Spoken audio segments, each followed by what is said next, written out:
Let me talk a little bit about a topic that's on everybody's mind is the virus and number of cases and uh, number and how we uh, interpret the graphs that we're seeing in the news and how we might use some of our tools in forecasting to maybe forecast uh, data uh, about the virus.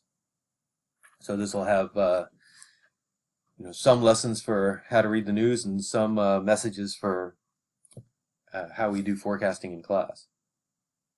So I got some data, looks like this, um, downloaded this data. This goes back to essentially the beginning of the year.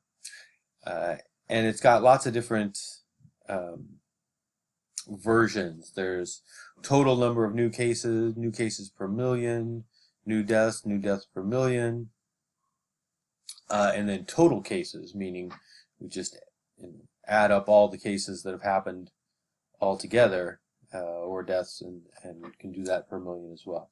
Uh, I won't do a whole lot with the per million.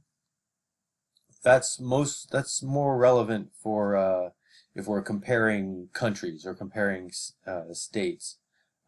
We're just going to look at U.S. data. So just let's take a quick look here.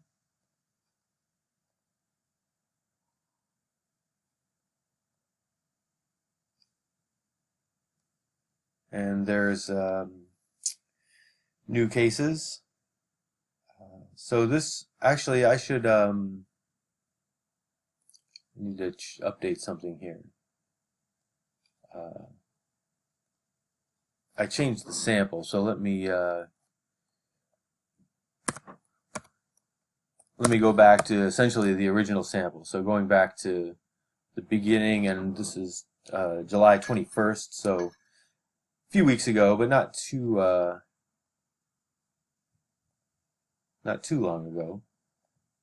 Okay, so there initially, when you just download the raw data, nothing's happening up until somewhere in March, and then things take off. And we all know the story that, it looked like things were getting better until somewhere in June, July, and some combination of the disease spreading places it hadn't been, and people not following the advice of experts, and we get this kind of spike. Now, this is for all the U.S., and this obscures some trends. So I'm sure you've read about this and seen this, that depending on the state, like states like New York had a lot of the spike that you're seeing here is New York. Since then, New York has been pretty much trending down and is doing much better. And it's other parts of the country, Florida, Texas, Arizona, that are really, they've really taken over, and they're responsible for a lot of this recent spike that you see. Okay, just for comparison, I'll show you total cases. Let's just graph this.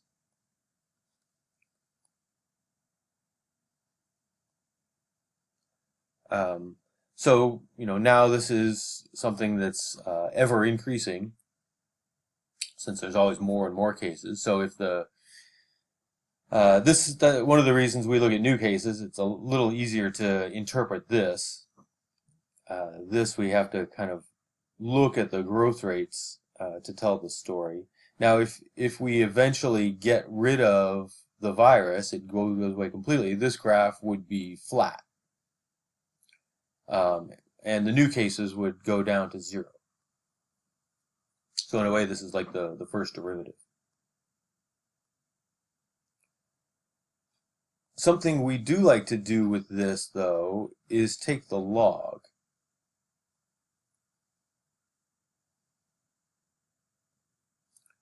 So let's graph, let's see. So instead of total cases, let's graph the log.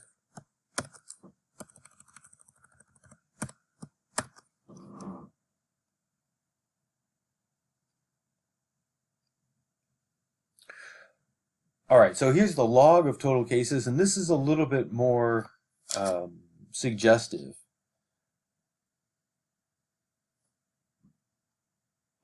Again, this is, if we got rid of the virus, this would go flat, but now we can interpret the slope as the growth rate. So there's a little bit more of a direct connection between this and this. And you can tell a story here, we almost got it flat here about, somewhere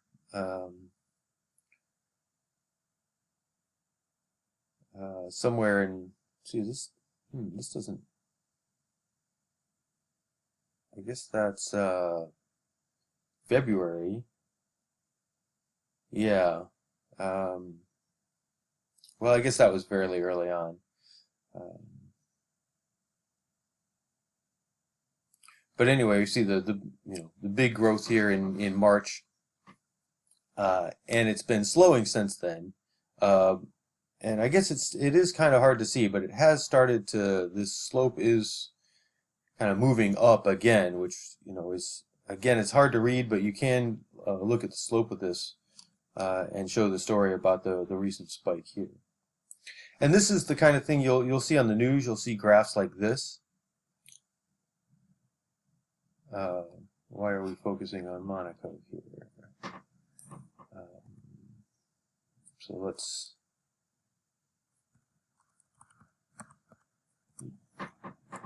go back to the United States here. So there's the, oh God. So here's the United States. And this is the log, again, the log scale of total cases. But you see they can, when you do this, you can draw this dotted line and say, this is the line, this is sort of the growth rate if the number of total cases is doubling every 2 months. Or if it was steeper, then it would be every month or every week or something like that. So you do see graphs like this in the news. And kind of jumps out at you that the United States is one of the worst performing countries. And, down here, South Korea has been, one of the best. Let's see, why can I not get to South Korea here?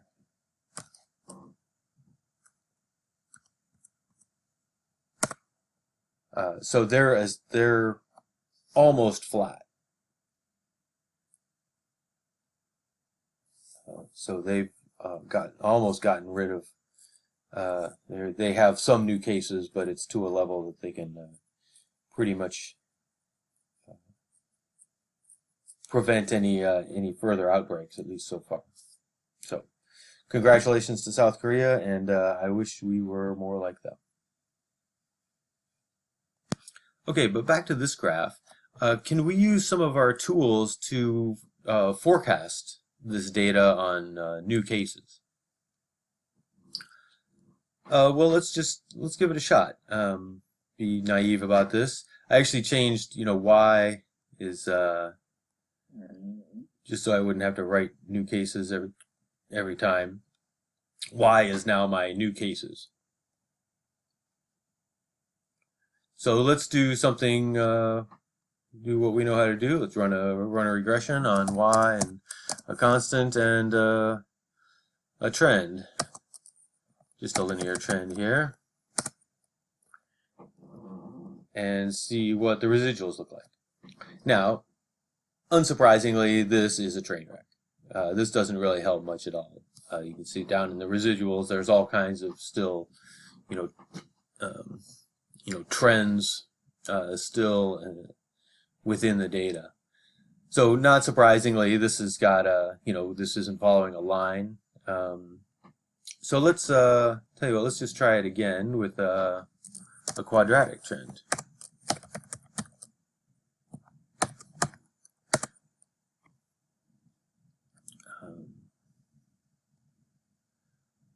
Okay, so better? Well, not even really that much better, to be honest. Let's see, both of these are significant. Well, actually, the linear is not significant, which is interesting. But anyway, there's still plenty of trends here. Now, one of the reasons, besides that maybe quadratic trend just isn't giving enough flexibility here, this initial data here. This is essentially zero. It's flat. So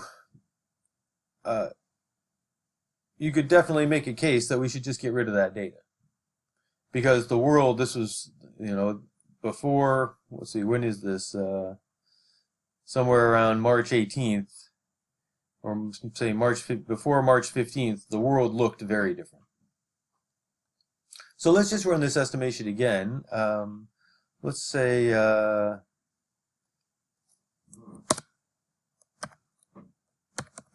let's do this sample let's say 321, just to match the, so now we've got 4 months worth of data. And this actually looks better, doesn't it? But still looks like some long run trends in the residuals. So we should probably let's try here. Well, let's see. First of all, cancel this. Let's remember.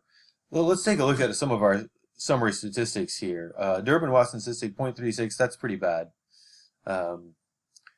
And just to remember these information criteria, 21.0, 21.1, somewhere in there. And let's try and add a cubic trend here.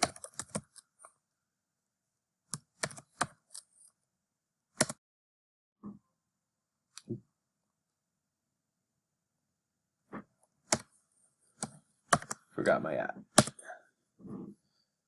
Okay. Durbin-Watson statistic, better, not great. The information criteria are better, though. So let's look at our residuals here. The residuals don't look this doesn't look that bad. So just for the heck of it, let's put in a fourth term.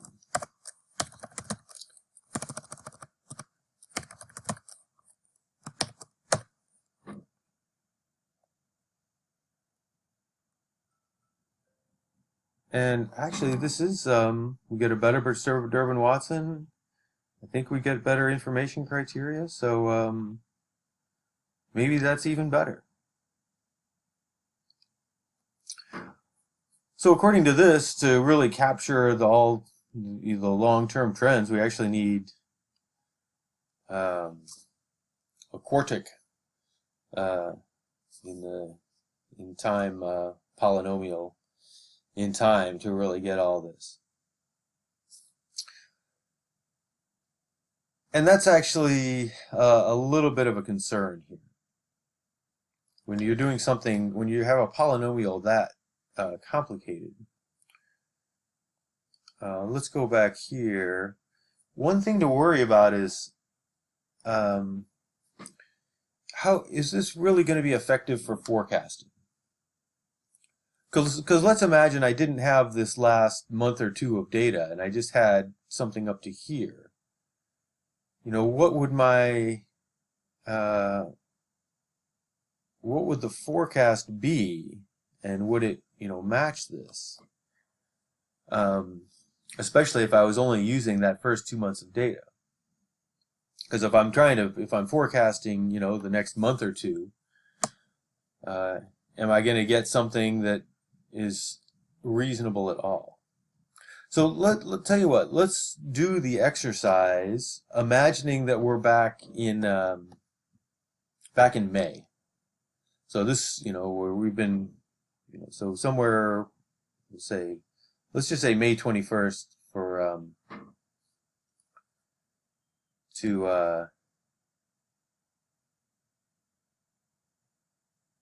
just to give us like we'll have 2 months of data that we're estimating with and 2 months that we're forecasting into the future.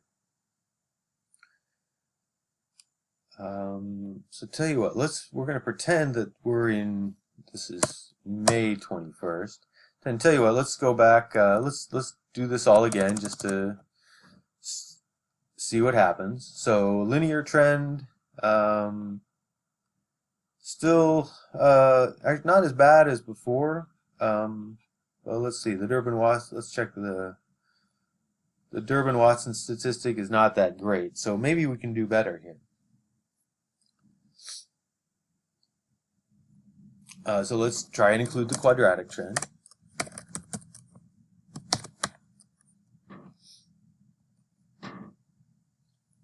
All right, much better Durbin-Watson statistic.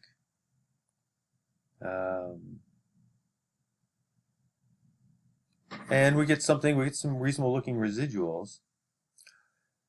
Although, if you remember the kind of shape that we had for the cubic and the quartic when we were using all 4 months of data, we're getting something pretty different. Now, if I want to use this to forecast, I'd say, let's say the forecast sample. Let's use what we had, 3. Well, let me just show you. If I just plug it in like this, I get this. And already we can kind of detect something weird is happening here. You know, we get this, you know, if it's just a quadratic, then, you know, once this starts going down, it's going to keep going down and down and down. And we know that didn't happen. And if I sort of back forecast, this implies that, you know, we started for some negative numbers, which doesn't make any sense at all. So let's go back here and let's actually put in the sample that we were using.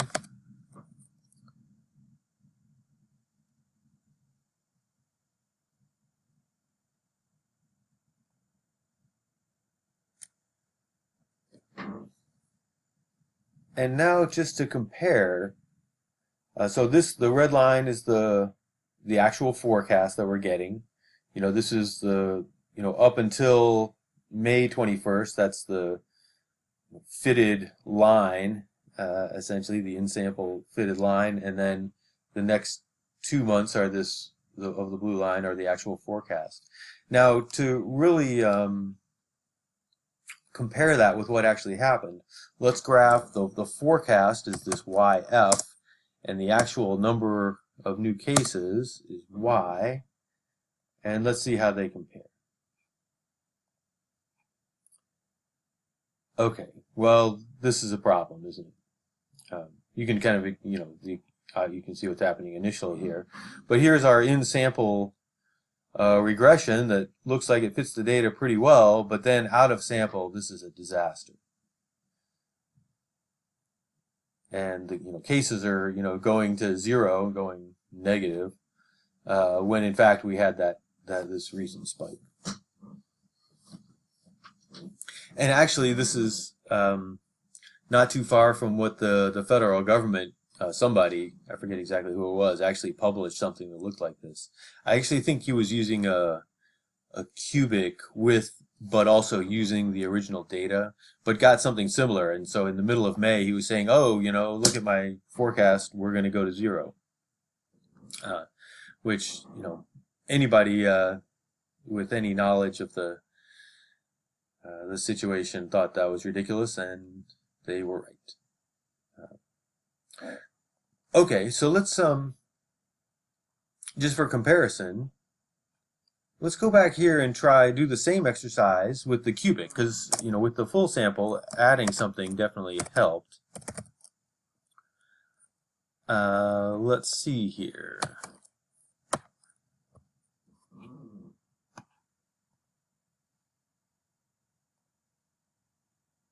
So now, the residuals look pretty good here.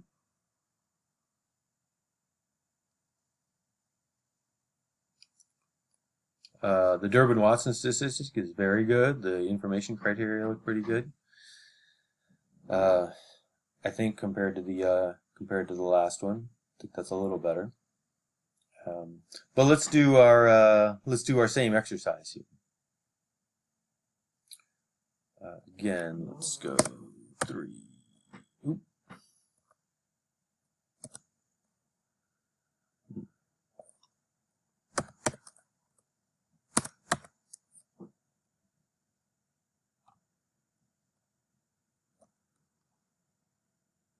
And same thing, let's, now in eViews, this YF, has just been, substituted, the computer just overwrites this YF. So, um, if you want to save if you want to save all of them, you have to you can give it a different name here.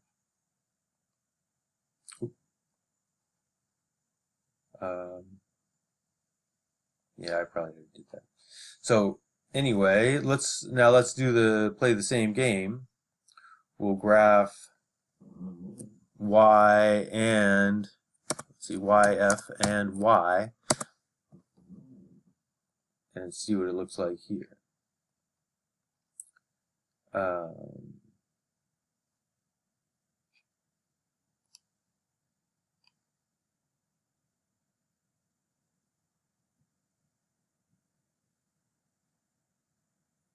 well, actually, I wish I could get rid of this here.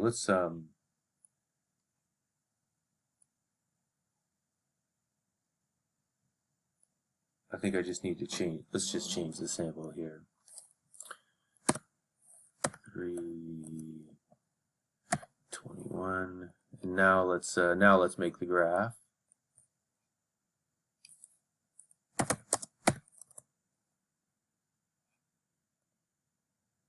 So here's our cubic, which was maybe slightly better than the quadratic in the diagnostic statistics, and we're still getting something crazy here. There's something that just doesn't match out of sample at all. So this here we've got the forecast is wildly increasing and ever increasing. So if we took this forecast seriously, then the human population is in trouble here, because this is just going to keep accelerating higher and higher forever. Which we probably most diseases don't do that. Eventually, they do die out. Okay, so what's the lesson here? Well, the overall lesson here is that what we're doing is just not sufficient for a couple reasons. First of all, just looking at trends on a single variable is not enough here. There's just too much going on. What we need is a model of how diseases progress, and we know that diseases they can spread very quickly, in a number of cases growing exponentially, but eventually, the people, if enough people have immunity, then it slows the spread. So to really do this right, we'd need some equations that actually model how that works, and then we'd estimate parameters in that model. Something else that makes this hard is it depends on people's behavior, how much they wear masks, how much they do the social distancing. So we have real difficulty forecasting people's behavior, and so we're going to have real difficulty forecasting anything that's going on inside these models here. The result is, and we just saw, we came up with two reasonable forecasting models that, in sample looked pretty good, and they gave wildly wrong results and wildly wrong forecasts in exactly the wrong direction. So that's what people are really doing now, is trying to build models that incorporate what we know, what the epidemiologists know about diseases and what economists know about how this is affecting the economy, and it's not easy. Forecasting this is really brutally difficult.